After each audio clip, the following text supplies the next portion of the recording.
¿Qué tal? Vamos a continuar con el ejemplo de dilatación volumétrica.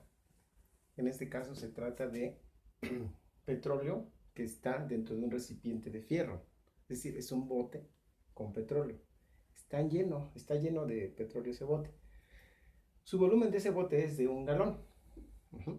Un galón. Bien. Y entonces tenemos esta información.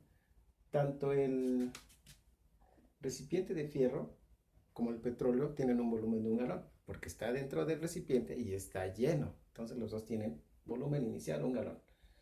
El volumen final de ambos no lo conocemos, lo vamos a calcular. Y para eso vamos a necesitar los coeficientes de dilatación volumétrica que se encuentran en su tabla, la tercera tabla que copiaron en su cuestionario. Y se trata en este caso de beta. Beta es el coeficiente de dilatación cúbica o dilatación volumétrica. Bueno, extraemos ese dato y obtenemos esta parte de aquí. Véanlo en su tabla, confírmenlo. Y después tenemos beta para el fierro, que es esta otra cantidad. Confírmenlo, véanlo ahí. Y nos dan como datos también de referencia que al principio ambos, tanto el recipiente como el petróleo, están a 3 grados Celsius.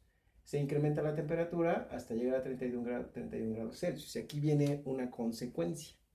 Los dos se van a dilatar, pero como son diferentes sustancias y tienen diferentes coeficientes de dilatación, lo que va a ocurrir es que uno se va a dilatar más que el otro. Y lo que vamos a ver aquí.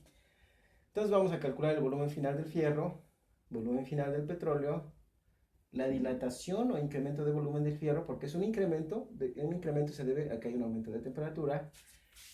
Tenemos que calcular el volumen final del petróleo y finalmente cuánto petróleo se va a derramar. ¿Por qué se va a derramar el petróleo? Si se supone que está al tope y está soportando esa cantidad de petróleo en el recipiente.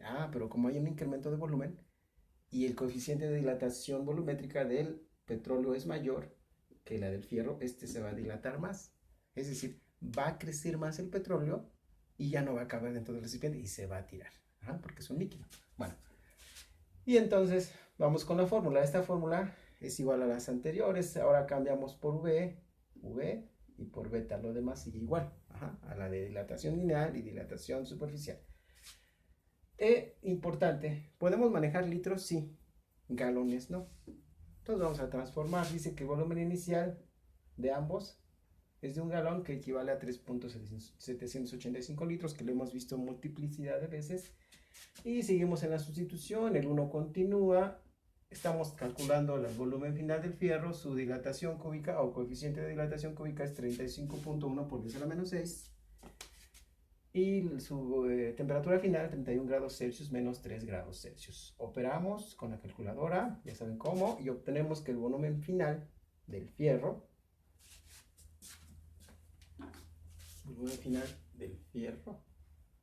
o del hierro, como quieran llamarle, es este.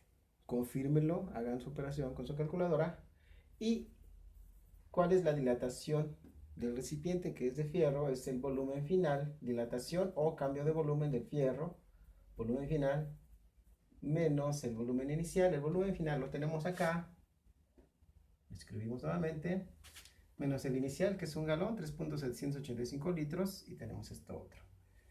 Y nos obtenemos como resultado que el incremento de volumen del fierro es de 3.7198 por 10 a la menos 3 litros.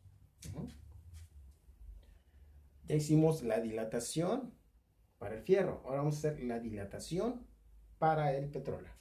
Entonces utilizamos la misma fórmula, pero ahora para el petróleo. Volumen inicial, el 1 se repite. El coeficiente de dilatación volumétrica es de 895 por 10 a la menos 6, 1 sobre grados Celsius. Aquí no lo puse, pero bueno, lo vamos a poner. Uy, ya no pinta. Ups.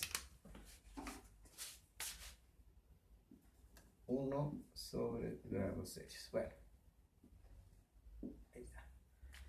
Bueno, la temperatura final del petróleo es la misma que la temperatura final del recipiente de hierro, 31 menos la inicial, 3 grados Celsius. Operamos, es una calculadora que ya sabemos cómo, y obtenemos esta cantidad en litros de petróleo, que es el volumen del petróleo después de que ya se incrementó su temperatura. ¿Y cuánto se incrementó? Pues es el volumen final del petróleo menos el volumen inicial. Volumen final es este que tenemos acá, se repite, menos un galón, 3.785 litros, y obtenemos que el incremento de volumen o de la dilatación del volumen o dilatación del petróleo es de esta cantidad, 0.0948521 litros. Ahora, ¿qué cantidad de petróleo se va a derramar?